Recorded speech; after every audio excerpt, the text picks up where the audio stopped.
आपको इस समय की एक ब्रेकिंग न्यूज हम दे दें जो कि नेपाल से आ रही है। ये बेहद विवादित और अजीबोगरीब बयान वहां के प्रधानमंत्री केपी शर्मा ओली का श्री राम पर आया है, अयोध्या पर आया है। उन्होंने कहा कि भारत में नकली अयोध्या है। ओली के अनुसार भारत ने नेपाल पर सांस्कृतिक अतिक्रमण कर दिया है।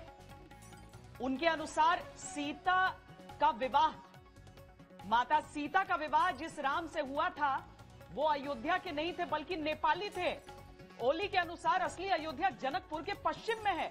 उन्होंने नेपाल के बीरगंज के पास ठोरी में असल अयोध्या को बताया है। ओली ने यह बयान वाल्मीकि रामायण का नेपाली अनुवाद करने वाले नेपाल के आदि कवि भानुभक्त की जन्म जयंती के अवसर पर आयोजित एक कार्यक्रम में कही है। गीता मोहन हमारे साथ इस समय जुड़ रही हैं। गीता, अपनी कुर्सी बचाने के लिए कोई व्यक्ति किस हद तक विवाद कर सकता है, ये केपी शर्मा ओली अब दिखा रहे हैं चीन के चरणों में पड़े हुए।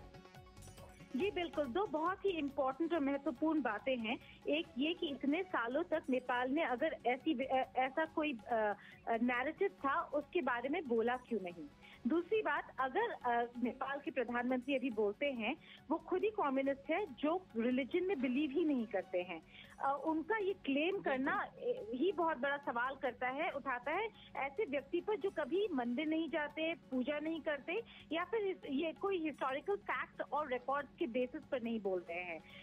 तो ये दो बहुत इंपॉर्टेंट एस्पेक्ट्स है जिनको देखना चाहिए, क्योंकि अगर नेपाली रिकॉर्ड में ये है कि सीता का विवाह जिस प्रिंस से हुआ था वो नेपाली थे और भारत के नहीं थे, अयोध्या के नहीं थे, तो आज तक नेपाल ने इस मुद्दे को उठाया क्यों नहीं और अब क्यों उठा रहा है।